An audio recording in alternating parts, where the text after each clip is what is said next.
Jak se pohybuju po firmách, tak se snažím pochopit, v jaké atmosféře a prostředí fungují ti, kteří jsou nejblíže lidem, kteří přidávají hodnotu. To jsou kteří? Kdo přidává hodnotu ve vašich firmách? Výborně. Překvapivě jste odpověděli správně. Takže to jsou buď předáci, nebo jsou to mistři podle toho, jak každá firma je organizovaná. Takže já zjišťuju, že se chovají jako policajti, sluhové, čímž mám na mysli, že kdo jiný ve firmě v ostatních útvarech, včetně jejich přímého nadřízeného, tak prostě je úkoluje, nebo se snaží si je zaměstnat, nebo si ulehčuje vlastní práci. Do udržovačů tam mám protože chápou svoji roli tak, že za každou cenu udržet výrobu. Mnohdy, a teď věřím, že nemluvím o vašich firmách, mnohdy i za cenu porušování standardu, což je na vraždu z pohledu Kaizenu. A hasičů, tak to asi nemusím komentovat, to znamená, řeší problémy, řeší je tak, aby je okamžitě odstranili a tím pádem se může vyrábět dále. No a teď je taková situace, že prakticky jsem nepoznal za několik posledních měsíců firmu, která by nebojovala s fluktuací. S odchodem zaměstnanců, protokový ohřívač a podobně, agenturní zaměstnanci, problém s komunikací, tím pádem s kvalitou, prostě má to ohromné důsledky. A nevím, jestli jste někdo našel řešení. Pokud ano, tak prosím, abyste ho řekla. Zatím se nikdo nehlásí. Já to řešení mám, ale není vůbec jednoduché. Nebo nemám úplné řešení. Protože jsem v nejmenované firmě, kde jsme dělali audit na 5S, tak jsem se ptal, fluktuace jako v každé jiné firmě, v podstatě, ne-li větší, tak jsem se ptal, ne tak, jak se ptají Human Resources, HRkáři, proč ti lidi odcházejí, já jsem se ptal, proč zůstávají. A dostal jsem odpověď, pěkné prostředí, čistá výroba, potom tým, čili kamarádi, kolegové a tak dále. A potom jsem dostal odpověď, můj šéf. A já si myslím, že to je klíč. Že jestliže ta osobnost toho šéfa nerozhodovala o tom, jak ten zaměstnanec, nebo maximálně rozhodovala o tom, jak ten zaměstnanec chodí spokojený domů a jak ho ta práce baví, co se přitom učí, po trhu učí, jak je využívaný, jak jsou využívané jeho schopnosti, jeho mozek. Tak teď, myslím, nastala ta doba, kdy jste si to všichni uvědomili v tomto státě, myslím tím všichni manažeři, samozřejmě i vlastníci. No, takže to je to, o čem se s vámi chci podělit, o svých zkušenostech, jak dělat tuto změnu, která bohužel se nedá udělat takhle. To tlesknutí se dá udělat rychle, to jednou rukou, ale změna člověka, to je velký oříšek. Takže tady je obsah toho, co bych chtěl rychle projít, a to je lov na plýtvání, čili hezky česky řečeno muda hunting.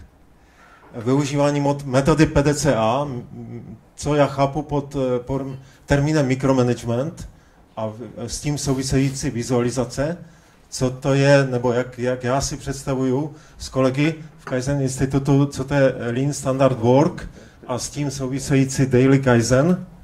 To je ta kata, to byla zmíněna, tak možná jenom praktickou ukázku. A to celé vlastně znamená měnit kulturu ve firmě. Celá ta část, kterou mám zhruba na 45 minut celkem, tak je rozdělena do 4 částí. Velice krátká teorie, potom hlavně ukázky z praxe a potom překvapení pro vás, pro všechny, a to je vystoupení hosta.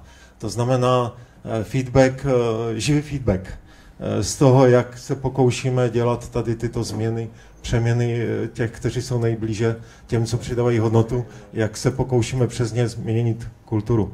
No a potom, pokud budete mít nějaké otázky, tak diskuze. Takže jdeme na to. Vy všichni, nebo hodně tady byla řeč o zlepšovacích návrzích. A já jsem neustále překvapovaný o tom, že když se bavím i ve skvělých firmách s operátory, jestli rozumí plýtvání, tak samozřejmě rozumí všichni, protože doma vyhazují potraviny s prošlou s prošlou záruční dobou, nebo prostě něco, co bohužel musí vyhodit, nebo že někde čekají ve frontě, nebo na D1, to je přímo řeka plitvání, bych řekl. Takže to všechno vědí, ale že by si všimli nějakého plitvání o výrobě, tak, že by na to skutečně upozornili a že by jim to skutečně vadilo, tak s tím jsem se, myslím, ještě ani nesetkal. Takže ten lov na plitvání spočívá v tom, že my vlastně se vracíme ke kořenům, bych to ještě nazval.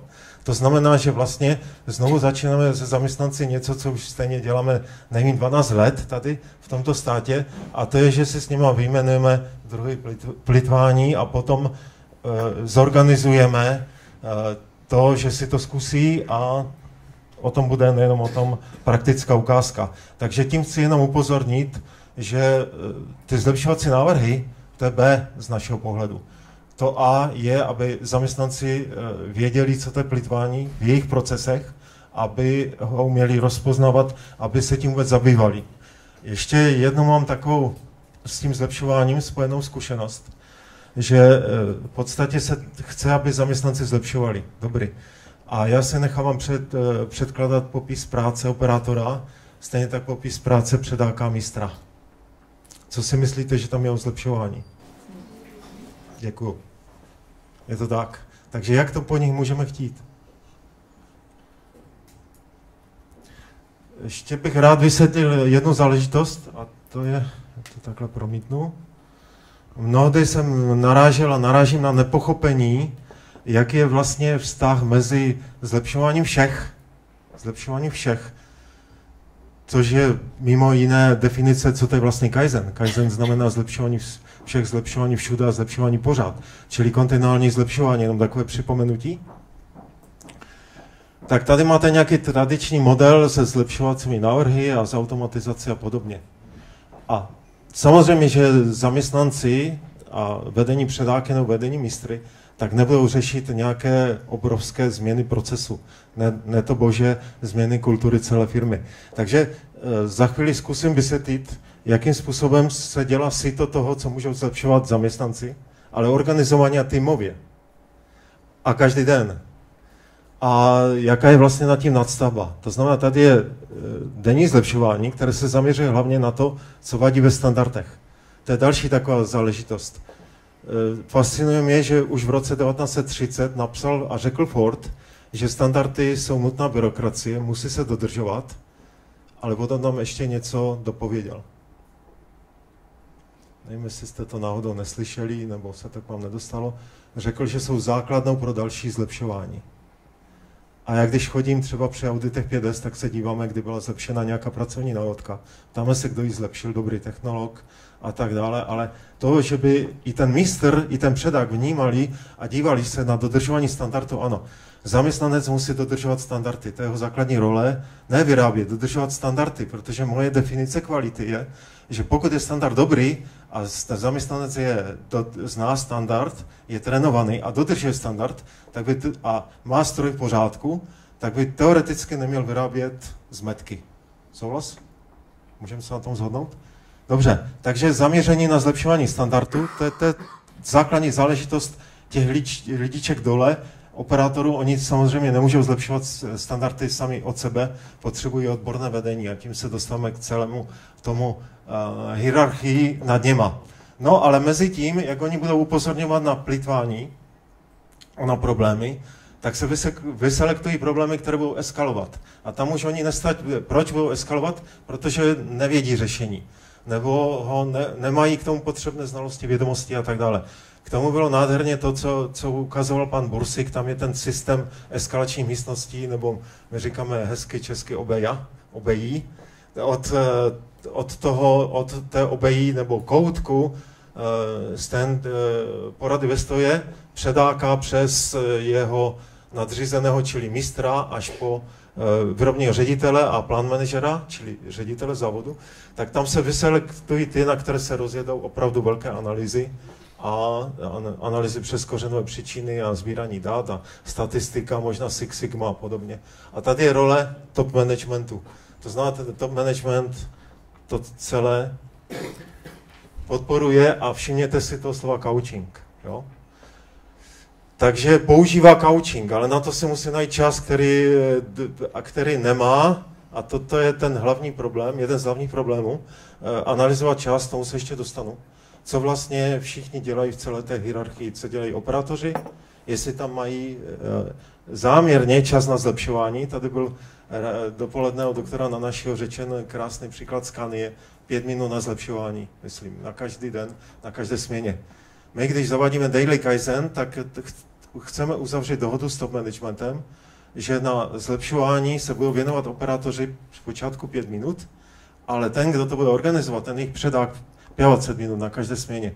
To znamená, že on, dejme tomu předák, a zase se k tomu ještě dostanu, tak by měl ve vizi vyrábět 30% času a zbytek by měl kontrolovat, učit operátory, hledat nějaké rezervy bez zlepšování, chtít po nich hledat plýtvání a potom organizovat schůzky, kde se zapojí v podstatě všichni z toho týmu do různých návrhů na základě dat, která si třeba ověří.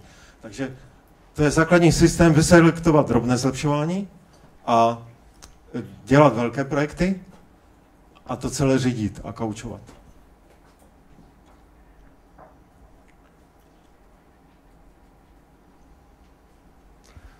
Tento obrázek ukazuje fialově je firefighting, tady jsou nějaké inovace a to je stav typický, tam, kde my působíme, tak současný stav. A teď, aby se zmenšilo to hašení požáru, denodenní operační management, tak se musí to začít manažeři napřed učit a potom zkoušet. To znamená, ten prostor, tady máte stupnici od 0 do 100%, tak 20% času v tomto příkladu, což je světový benchmark, tak je nutné věnovat, někde najít, řeknu jak za chvíli, podle mých zkušeností, a najít na zlepšování, na učení se a zlepšování červeně, a to znamená, že investice v tomto obrázku jsou dočasně potlačené, nebo zavádění nových výrob a podobně. Nicméně po jednom roce by se měly dostávat první výsledky, to znamená podstatné snížení tohoto času na hašení a sníží se čas na učení, zvyšuje se čas na zlepšování a vrací se čas na inovace, projekty a podobně. No a ten cílový stav někde může nastat podle zkušeností celosvětových ve 3. roce zavádění. To znamená, potlačuje se, nebo mění se ten styl managementu, zhašení požáru se na učení, tím pádem se těch požárů by mělo ten objem a význam by se měl snižovat a zlepšování by se mělo by se začít projevovat ve výsledcích a v podstatě cíl nebo dlouhodobá vize nebo challenge, kdybychom vzali metodiku Kata, tak to znamená, že 75% času řízení je věnováno pro inovace a zlepšování. Dobrá, ale začněte zítra, začněte 5 minutama, potom dejme tomu za měsíc 20 minutama a tak dále. A toto je někde až na horizontu.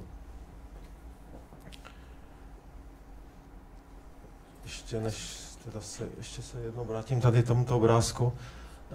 Všichni víte z teorie, že změna vyvolává odpor. A ono to bohužel není v teorie, ono to je i realita. Takže je nutné se zamyslet nad tím, co s tím, protože to změna vyvolává odpor. Všichni řeknou, vy jste snílek, vy jste Marťan, u nás to není možné, jo? My musíme vyrábět. Tak mi řekněte, co máme dělat dříve, buď budeme zlepšovat nebo vyrábět, to je taková obvyklá obrana. Nezbývá, než říci, podíváme se, co vlastně děláte v průběhu dne. A opět, co je z toho plýtvání, co je z toho přidávání hodnoty. A to plýtvání, to znamená mnoho mailů, rušení časté, že vás někdo vyruší a odvede vaši mentální pozornost od něčeho důležitého. Zbytečně dlouhé porady, tam pomáhá právě ten systém těch obejí. Jo? Takže je to jediná cesta. Nic jiného neexistuje. Podívat se na to, co děláte dneska, zavést něco, co změní atmosféru a systém řízení v celé firmě A v podstatě je to dneska tak, že když začíná ranní směna, tak ve firmách vašich, předpokládám, tak všichni prostě se dostávají k výsledkům předchozího dne, analyzují a podobně.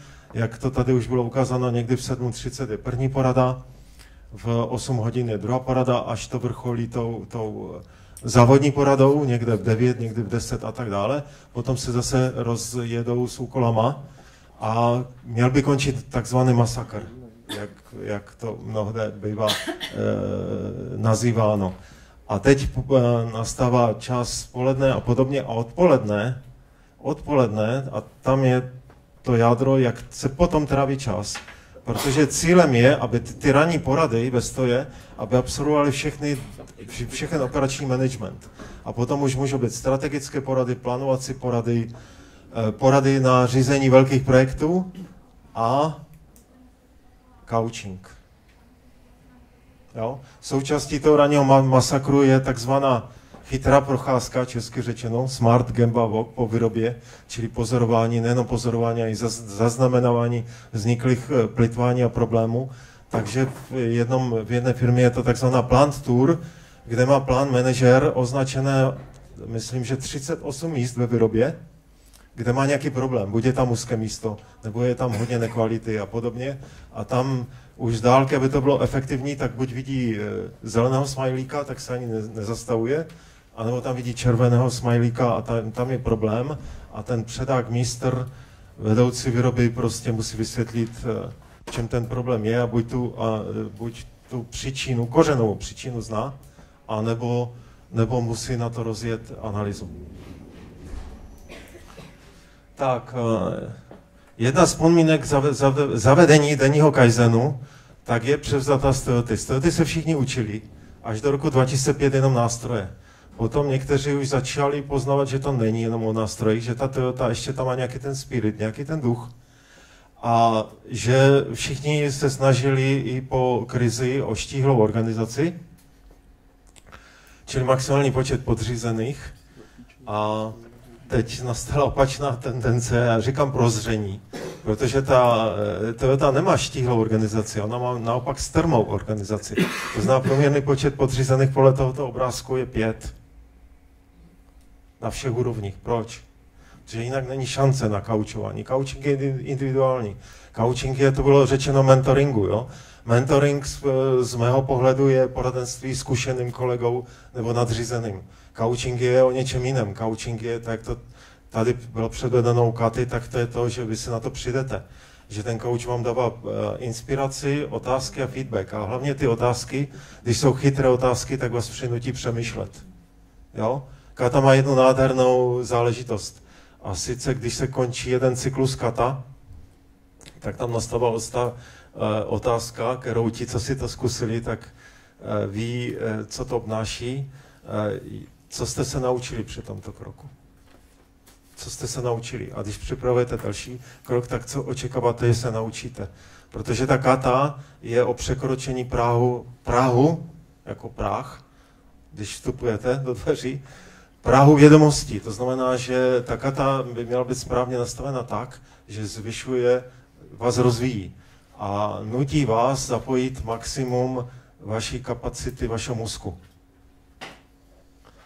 A v tom je její půvab. No a v Toyotě v podstatě každý manažer, kromě snad předsedy představenstva s výjimkou, to snad katuje Bůh akorát, tak má svého kaučovaného, on sám je kaučovaný. A potom je tam kaučovaný kauč a potom je super kauč. Takže ten super kauč ještě kaučuje, toho kauče si pokládá správné otázky a postupuje efektivně, aby třeba nedemotivoval neúspěšnými experimenty toho kaučovaného. Takže toto ale umožňuje tahleta organizační struktura. Čili zpět do naší kotliny, reálně aspoň mít tam 10 podřízených operátorů, ne 25 nebo 30. Jo? Toto je základní podmínka, aby ten, kdo je nadřízený, třeba těch operátorů, čili předák nebo team leader, tak by měl čas se starat o ty lidičky a prostě být takovou jejich skutečnou oporou, myslím hlavně metodickou a školitelem a tak dále, vytvářet podmínky pro kaučování. Tak, já za chvíli přijdu k těm praktickým ukázkám a potom k překvapení. Takže to, co jsem tady vykládal, tak ve firmě BAC, to je na severní Moravě, je to u Fridlandu, je to španělská firma, tak je první v republice naší, o které já vím, že zavádí denní Kaizen.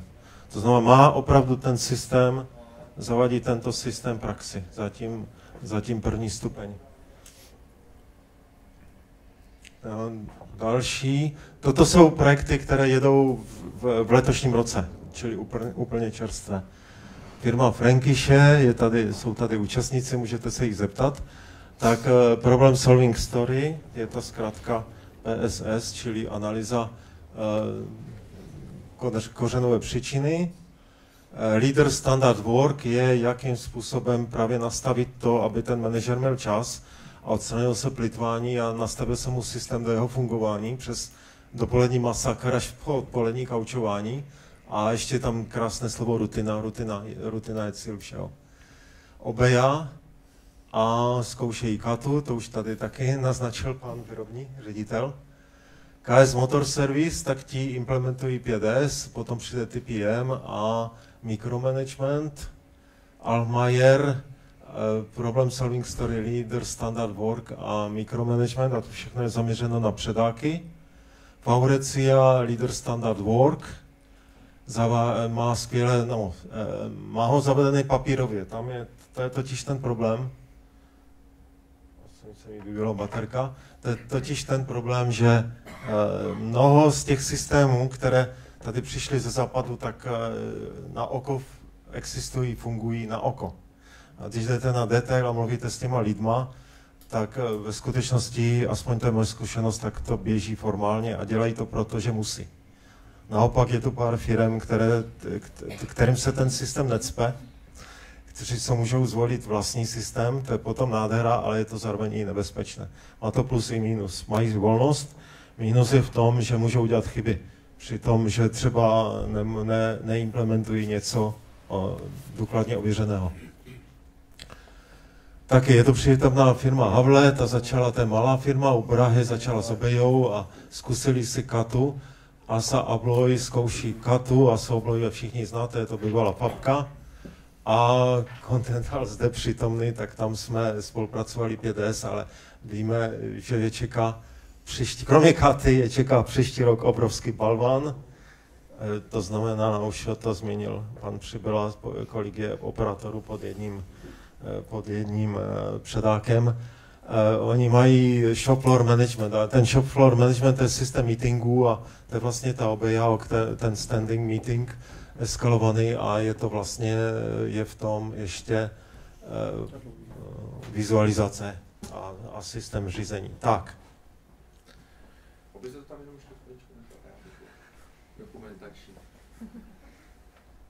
Že tam jako taky jsme. Takové skvělé společnosti, jo? Dobrá, takže teď přejdeme k praktickým ukázkám. Toto je taková symbolická fotka, kde je napsáno druhy plýtvání a prostě jdou řadoví zaměstnanci do předáce a tak dále a s tímhletím papírem do výroby na definované místo, tam hledají, potom toto je Problem Solving Story, pomoci všichni určitě víte, Ryba Ishikawa zkusí si 5krát proč, tam skoro vždycky narazí, ať už na nepochopení toho, celé té metody počínaje Ishikawou až po to 5krát proč, protože to vůbec není jednoduché, kdo jste si to zkusili, tady je základní board pro zavádění 5S, kde má každý koordinátor má svoji vizualizaci. Koordinátor myslím, že má přidělenou nějakou plochu, kde implementuje 5S. Toto je základní analýza, kde předák si analyzoval svůj čas, to je vlevo, tady si to plánoval, já to potom ještě můžu ve zbývajícím čase ukázat v trošku větším detailu. Toto je námi, nebo v jedné firmě navržený navržený board čili tabule česky na předákovi, jak má vlastně fungovat, protože tím je to zakotveno. Vizualizace je všechno u mě. Jo? V době počítačů vypadá to na dobu kamennou, že si hrajeme na papírky a hrajeme si na tabule, jak za socialismu.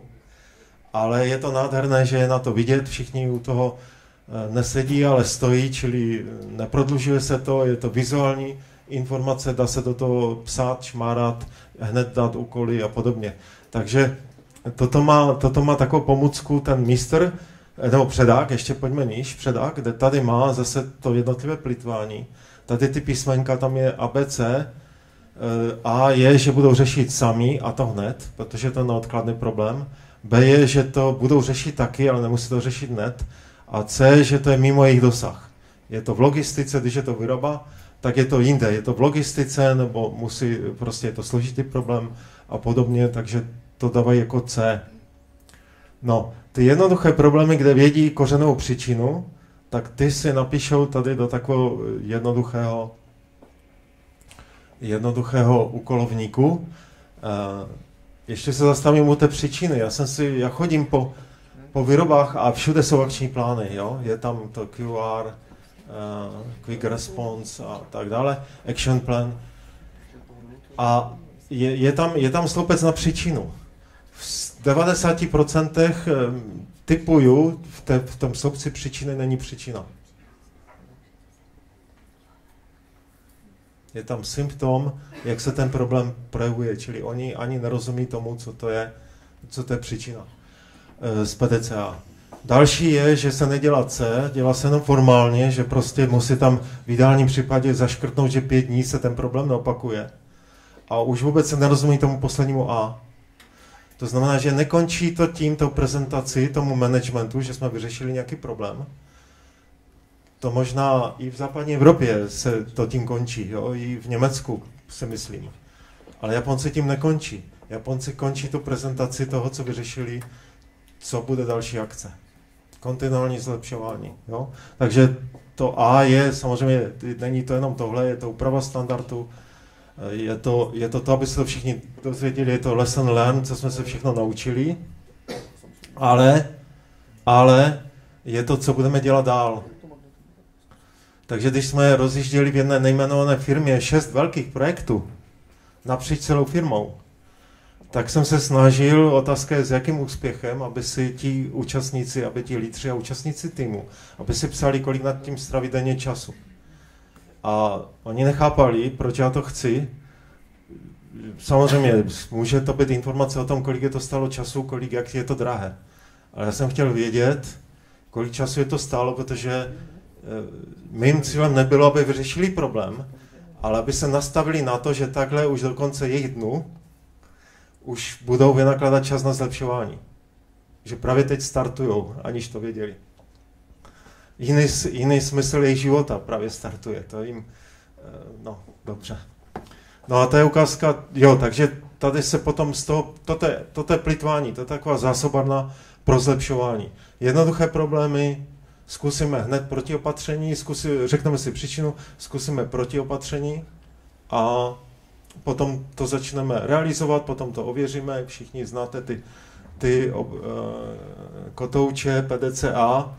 Když jsem se na to ptal zaměstnanců ve všech firmách v poslední době, myslím operátorů, tak ani jeden nevěděl, co ten kroužek znamená, ale všude na těch tiskopisech se to mohli přečíst, protože všude jsou vysvětlivky na to téma. Takže tak se s nima dneska pracuje, s operátory. Což není kritika, to je prostě fakt, že na to není čas. Dobrý. Takže tady jsou jednoduché problémy a tady vidíte krásně PDCA, tady je to nejjednodušší způsob řešení problému. Že ten tým si něco rozjede a může na to použít, když je vytrénovaný ten moderátor, to znamená ten předák, tak může na to použít rybí kost, může na to použít i 5x proč. A jinak jsou v tom i emoce. Zase to krásně říkal pan Nanaši. Já se taky přimlouvám, aby byl standard ve firmách. Když tam bude kontinuální zlepšování, ať se navrhne standardní čas plán manažera, dejme tomu pátek odpoledne nejlépe, kdy to ti účastníci týmu prezentují a osvědčilo se, A my to se snažíme radit a používat, aby byli pozváni všichni zaměstnanci firmy na tu prezentaci, kteří můžou a kteří chtějí samozřejmě. Jo. Takže tam je ta motivace, tam je ta oslava. A tady je, jaká jsou kritéria toho C, že to budeme ověřovat, jak dlouho to budeme ověřovat, kdo to bude dělat, jaká jsou kritéria, jak to budeme vizualizovat a podobně. Takže to je takový jeden z možností, jak by mohla vypadat denní tabule denního zlepšování, tabule denního zlepšování, s tím, že samozřejmě ve všech firmách už dneska jsou, kam se člověk podívá, tak jsou vizualizace a ty vizualizace jsou na výkon. Je to polyvalence, je tam, jaký tým tam pracuje, to všechno, to je jakoby ještě přidavné k tomu. Jo? Přidat k tomu ještě třetí část. První je tým, druhý jsou KPIčka a jejich sledování a třetí je zlepšování. Než pozvu host se připraví, tak jenom ještě si půjčím taky Majka Rotera, už ho tady citoval pan Přibyla, takže on řekl, jaký je rozdíl mezi rokem 2014 a 21. stoletím. To, co dobíhá, tak to znamená periodické zlepšování, čili ne kontinuálně, ale periodické. Když máme problém, tak prostě se podíváme, zkusíme ho vyřešit a tak dále. Ve firmách jsou specialisté na Kaizen a Lean, kteří organizují zlepšování a vedou a tak dále. A eliminuje se plýtvání, což se zdá docela v pořádku. A kopíruje se Toyota. Měla by to být minulost. Ta současnost a budoucnost znamená ne periodické, ale denní zlepšování. Ne jenom vyčlenění odborníci, ale všichni, i když je to napsáno middle managers. To manažeři to chtějí samozřejmě, jo, z principu věci. Takže já si pamatuju, jak se mě na začátku roku nebo v polovině roku zeptal pan Přibyla, kolika manažerů se to týká. Neviděl ten obrázek, jo. Tak já jsem mu položil protiotázku, kolik tam má manažerů všech úrovní, až po předáky. Dodnes si pamatuju odpověď 156. Takže jsem říkal, dobrá, tak to se týká 156 manažerů. Ti všichni postupně by měli změnit styl, jak fungují dneska. Takže tohle. A teď pozor, my nemůžeme eliminovat všechno plýtvání, jo? Na to nemáme tolik času a některé to plýtvání ani není tak důležité. Jasně, pro trénink je to dobrý, ale my potřebujeme nastavit ty týmy, ty budoucí denní týmy z předáky a nejenom, i potom ty velké projekty na to, jaké je vize a strategie firmy, čili na strategické cíle. Například, když máme vydělat čas na zlepšování, těch 15 až 15 minut denně na každé směně, tak to znamená zvýšit produktivitu minimálně těch 15% nebo 20% a podobně, čili zvýšení produktivity, snížení zmetkovitosti a podobně. No a poslední je, skončil čas učit se o Toyoty. Toyota je sice skvělá firma, ale my bychom si měli hledat vlastní cestu, protože nejsme Japonci, máme vlastní kulturu, vlastní historii, vlastní podmínky a podobně, takže být kreativní. Takže já vám zatím děkuju za pozornost a pozval bych hosta, čímž je pan ředitel firmy Alfmeier a on se představí a řekne tady ty mé bláznivé myšlenky, které jsem tady říkal, tak jestli ho z toho něco zaujalo. Dobrý den, dámy a pánové. Já bych chtěl poděkovat za slovo nejdříve panu Bauerovi a dovolte mi, abych se krátce představil, abyste věděli, s kým jste měli dneska tu čest, kdo vám tady krátkou dobu přednesl několik zajímavostí z toho, jakým způsobem u nás ve firmě Alfmeier zavádíme nebo v jakém stavu jsme momentálně vzhledem ke zlepšování. Mé jméno je Václav Kolář, působím u firmy Alfmeier na pozici manažera výroby jedné ze dvou business unit, které u nás v Plzni máme. Firma Alfmeier má celosvětově zhruba 2000 zaměstnanců. Hlavní mateřská společnost sídlí v Bavorsku v městě Treuchtlingen. My jsme jedna z dceřiných společností, sídlíme v Plzni. Máme celkem 500 zaměstnanců a působíme ve 2 odvětvích. Jedna z business unit vyrábí bezpečnostní ventily a odvětrávací ventily do nádrží osobních automobilů. A druhá část působí v oblasti pneumatických systémů masážních do sedaček. Něco podobného asi jako pan Přibyla v Continentalu. Jenom k tomu pár slov, jakým způsobem u nás jsme začali téma zlepšování. My jsme od roku 2011 prošli velkou transformací firmy. Zavedli jsme spoustu novinek od vizualizací kanbanů, vizualizací ploch ve výrobě, vizualizací dokumentů, veškerých informací pro zaměstnance. Věnovali jsme se mikrolayoutům a tak dále. A jedním z tématů samozřejmě byly i zlepšovací návrhy. My jsme v prvním kroku zacílili ve zlepšovacích návrhách na samotné pracovníky ve výrobě, aby jsme i u nich vzbudili nějakou tu touhu na to být součástí toho zlepšování, být součástí toho procesu. A tenhle rok, když jsme se už nějakým, budu říkat 2., 3. rokem, dostávali ročně na ty plánované cíle těch podávaných zlepšovacích návrhů, tak jsme si uvědomili, že máme taky ještě jednu vrstvu zaměstnanců, kterými jsou lídři ve výrobě, který mají podobně jako třeba v Continentalu. Jeden lídr má na starosti 20 lidí na linkách. Takže jsme zjistili, že vlastně nezapojujeme tenhle segment lidí do celkového zlepšování a zjistili jsme taky to, že vlastně oni jsou jenom ty, kteří dostávají ty informace od toho managementu, z té administrativy a snaží se kromě těch operativních cílů plnit ty nařízení a rozhodnutí, které přijdou z té administrativy a managementu směrem do výroby. My jsme ale letos zasedli společně s ostatními kolegy a chtěli jsme a chceme tuhle situaci nějakým způsobem zlepšit a zapojit ty předáky nebo ty line leadery společně s námi do toho zlepšování. Aby jsme i u nich vzbudili to, že oni sami můžou být zodpovědní za to a ukázat jim i to, že oni to, co si sami naplánujou, tak můžou i realizovat a můžou sami u sebe vidět, jaký dosažený cíle v tomhle případě mohli splnit.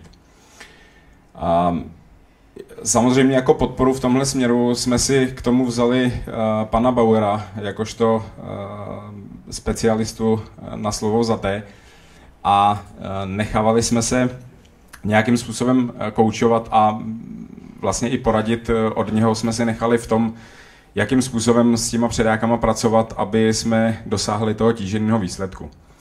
Udělali jsme celkem zatím 3 termíny, kdy pan Bauer přijel k nám do Plzně.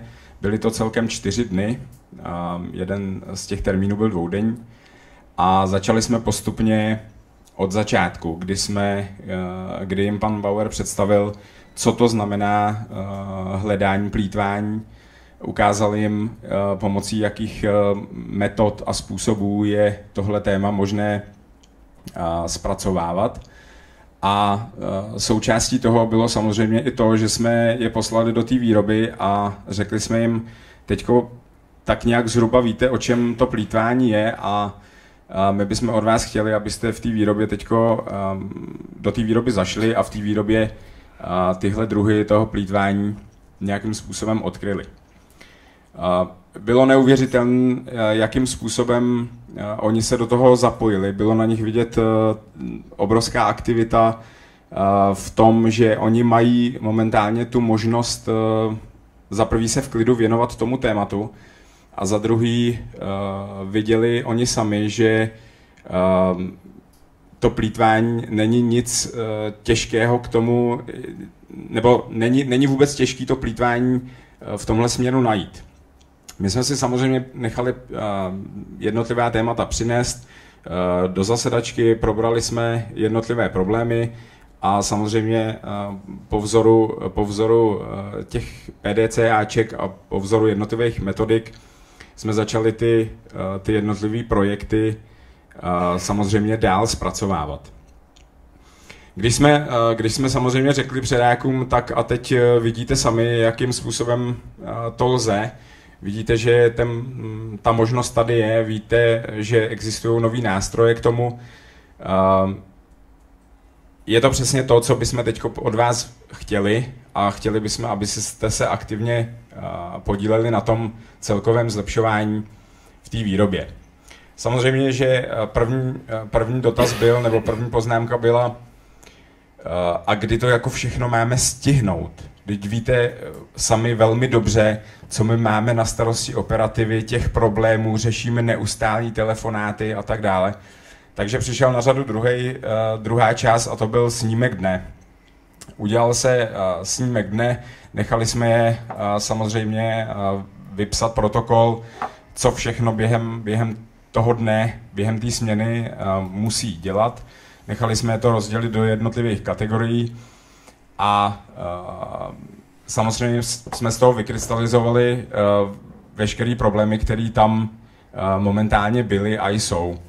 Velkou měrou to bylo hlavně ve směru toho, že administrativa, potažmo i management požadují spoustu informací. Tam mi dojdi, tam to mi zařiď, jdi se podívat, jestli už máš vyrobeno, jdi se podívat, jestli přijeli komponenty a tak dále.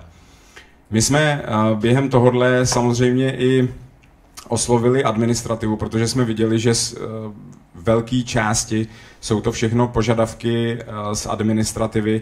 Je to jenom ta, dalo by se říct, lehkovážnost a ulehčení si těch jednotlivých aktivit z pohledu administrativy, kdyby ten člověk mohl se sebrat a dojít dolů, se sám podívat, kde ten materiál je nebo v jakém stavu celkově ta výroba je. Takže jsme informovali částečně i administrativu o tom, že se tenhle projekt rozjíždí a že předáci jsou součástí toho všeho a mají tohle téma na starosti. Co musím říct, že bylo pozitivní, když jsme tenhle e-mail rozeslali firmou, tak jedna kolegyně z dispozice odpověděla, že je to velmi zajímavé téma, že si tohle celkově vůbec neuvědomuje, že nějakým způsobem naráží nebo bortí ten celodenní řád toho předáka a že by bylo dobrý, kdyby tu informaci, kterou dostali oni jako dispozice, se šířila samozřejmě celou firmou. Což je náš další cíl, kdy musíme informovat a předat všem zaměstnancům firmy informaci o tom, jakým směrem se chceme dále vyvíjet, ale k tomu, jakým způsobem pokračuje momentálně ten stav toho zlepšování u nás. My jsme ve fázi aktuálně té, že jsme vyvěsili 2 boardy, protože jsme 2 business unit, takže jsme se domluvili při posledním workshopu v Plzni, jakým způsobem bude vypadat ten prezentační board, aby samozřejmě i všichni zaměstnanci firmy byli informováni při průchodu výrobou, o jaká témata se jedná, jakým způsobem a kde, na čem se pracuje.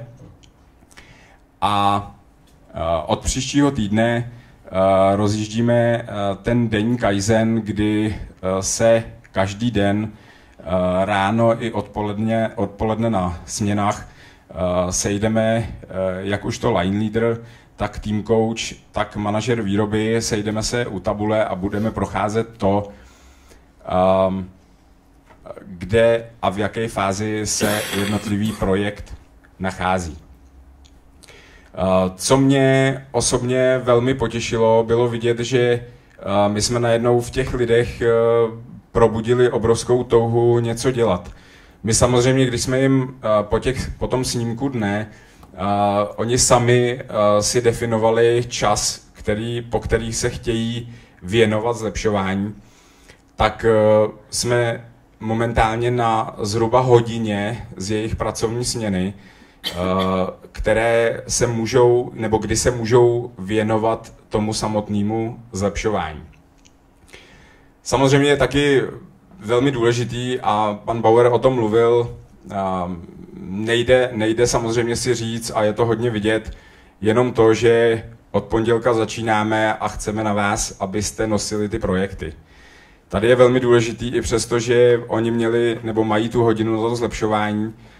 Oni do té doby, než my jsme za nima znova přišli a zeptali se na to, v jaký fázi momentálně ten projekt je, tak oni vypustili na začátku tu hodinu a samozřejmě ji věnovali opět těm aktivitám, který oni požadovali za velmi důležitý, tomu, že ta dispozice je kontaktuje a tomu, že oni musí odpovědět. A jak jsem říkal, je tam velmi důležitý to, že ten management s tou administrativou, s tím team coachem přijde každodenně do té výroby a prochází jednotlivý témata. Jako motivační prvek jsme v tomhle případě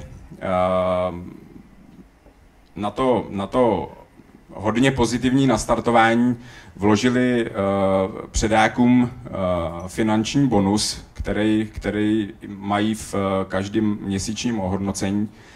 A jednu aktuální věc, kterou jsme zavedli i včera, když jsme se o tom s managementem bavili, je, že při každém tom zhodnocení měsíčním, kdy se s nima bavíme o těch bonusech, tak je necháme odprezentovat před všema těma ostatníma kolegama ten daný projekt, aby i oni cítili důležitost za to téma, oni sami byli schopni prezentovat, jakých výsledků dokázali, a za druhý, aby to mělo i efekt na ty ostatní, který se do toho ne úplně začlenili, nebo který nemají až úplně tu velkou touhu toho začít. To je asi, bych řekl, že to maximum, co jsem k tomu chtěl říct, vyčerpat ten můj prostor tady. Já si velmi vážím, že jsem to slovo vůbec mohl mít, dostat. A chtěl bych i samozřejmě apelovat na vás všechny, kdo s tímhle tématem třeba aktuálně pracujete nebo uvažujete o tom se nějakým způsobem do toho pustit, abyste se toho nebáli, a ve chvíli, kdy budete samozřejmě potřebovat podporu, tak je tady na to velmi výborný odborník, tak ho požádali o to, aby vám pomohl s tím náběhem a abyste se do toho pustili, protože ten výsledek já už můžu za sebe říct, že máme několik uzavřených, ověřených projektů, který byly i ohodnocen, takže za ty 2 měsíce toho náběhu, který je samozřejmě úplným začátkem toho všeho, tak se to téma v tomhle směru velmi dobře vyplatilo. Já poděkuji za váš čas, děkuji ještě jednou panu Bauerovi a samozřejmě, když budete mít dotazy, klidně můžete položit.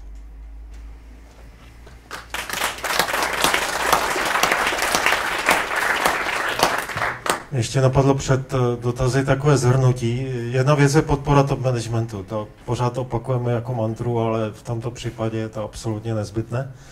A druhá záležitost, která tam je, školení není na nic, jak jsem říkal, jak jsem provokoval vždycky, ale skoro je na nic. Důležité je, co přijde potom. Toto školení je dobré, musí být úspěšné a je to jenom start, je to start startu. A ten start přijde potom, když to školení skončí.